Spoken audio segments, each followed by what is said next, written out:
निसर्ग हिवरे यांना अशी विनंती करतो की त्यांनी आपलं मनोगत व्यक्त करावं. इथे उपस्थित असलेले सर्व यशस्वीत आणि मित्र मैत्रिणी आणि त्यांचे पालक, मी फक्त एवढं सांगेन की हा माझा दुसरा अटेम्प्ट होता आणि काही पॉईंट्स आहे जे की मी चुकलो पहिल्या अटेम्प्टमध्ये मी इंटरव्ह्यू दिला होता आणि मी 26 मार्क मला कमी पडले.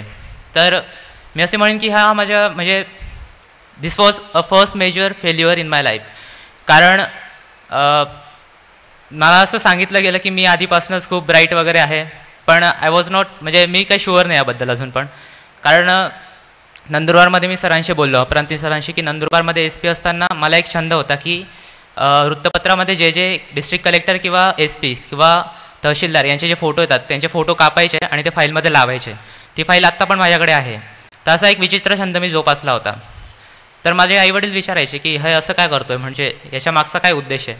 तर मी त्यांना म्हणायचो की यांनी जे असे बाहेर जाऊन कामं करतात किंवा इकडे या ठिकाणी गेलेत किंवा या गावामध्ये गेले तर हे का गेले, असं मी त्यांना प्रश्न करायचो लहानपणी. तेव्हा ते मला सांगायचे की प्रशासनाचं नेमकं काम काय आहे, की प्रशासन हे फक्त ज्ञानाशी निगडीत नसून त्या ज्ञानाचा तुम्ही उपयोग कसं करतात याच्याशी निगडीत आहे. तेव्हा मला एक गोष्ट कळली की तुमचा पर्सनॅलिटीचा मेजर हा नॉलेज असू शकत नाही, तर एक्सप्रेशन ऑफ नॉलेज हे असणार आहे. त्यामुळे मी कोणती परीक्षा प्रिपेअर करताना ज्ञान तर घेणारच आहे, पण त्या ज्ञानाचा उपयोग कसा होईल याच्या दृष्टीने मी विचार करत होतो. मला आठवतं की कॉलेज ऑफ इंजिनिअरिंग पुणे इथे असताना मला प्रोजेक्ट सबमिट करायचा होता आणि डिरेक्टर सरांकडे मी फाईल घेऊन गेलो होतो आणि डिरेक्टर सर सगळ्यांना विचारत होते की तू पुढे जाऊन काय करणार.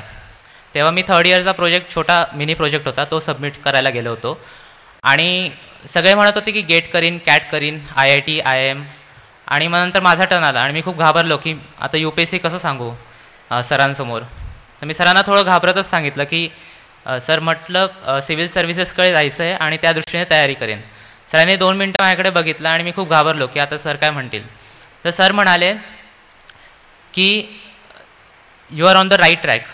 तर मला कळालं नाही, म्हणजे मी थोडा वेळ शांत बसलो आणि सरांनी पुढे उल्लेख केला की तू जे काही 4 वर्ष इथे करणार आहे त्याला अप्लाय करण्याचं एक बेस्ट प्लॅटफॉर्म किंवा एक बेस्ट मीडियम तुला UPSC प्रोव्हाइड करणार आहे आणि तू जे काही शिकला आहे त्याचं एक बेस्ट युटिलायझेशन आपल्या सोसायटीसाठी तुला करायला मिळणार आहे. सो कॉंग्रॅच्युलेशन, असं सरांनी मला त्या दिवशी सांगितलं होतं. आणि त्याच दिवशी ठरवलं की मी UPSC करणार आहे. मला 2 जॉब ऑफर्स होत्या, 8 लाख आणि 10 लाखाच्या. So I rejected those offer आणि I directly started preparing for UPSC that time. खरं म्हटलं तर 10वी-12वी मेरिट लिस्ट असो किंवा CETमध्ये चांगले मार्क असो, हे मला कधीच असं वाटलं नाही. कारण बाबा नेहमी म्हणायचे की अपयश पचवणं कठीण असतं, पण यश पचवणं त्यापेक्षा जास्त कठीण असतं. त्यामुळे यश ही तुम्हाला एक संधी प्रोव्हाइड करत असते इम्प्रूव्ह करण्याची. त्या यशाला एक इम्प्रूव्हमेंटची अपॉर्च्युनिटी असं मी म्हणतो. आत्ता बघितलं तर टॉप 300मध्ये महाराष्ट्राचे तेवढे रँकर्स नाही आहेत जेवढे नॉर्थ इंडियाचे आहेत. तर आपण हे ॲनालाइज केलं पाहिजे की आपण कुठे कमी पडतोय.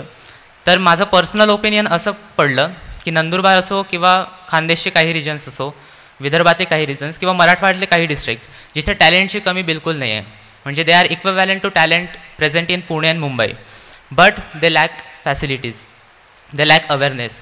सो मी अशी अपील करू इच्छितो की युनिक अकॅडमी किंवा बाकीच्या जे काही कोचिंग इन्स्टिट्यूट्स असतील त्यांनी असे जे सेंटर्स उघडलेत आणि त्या मुलांसाठी जर प्रयत्न केलेत तर मला खात्री आहे की महाराष्ट्राचा टक्का हा नक्की वाढणार आहे आणि 200-300 लोक हे मेरिट लिस्टमध्ये येतील.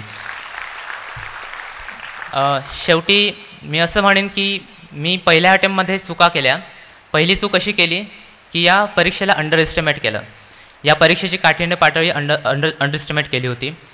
I cleared prelim, I cleared mains, but I failed to clear interview because I failed to understand the nature of examination.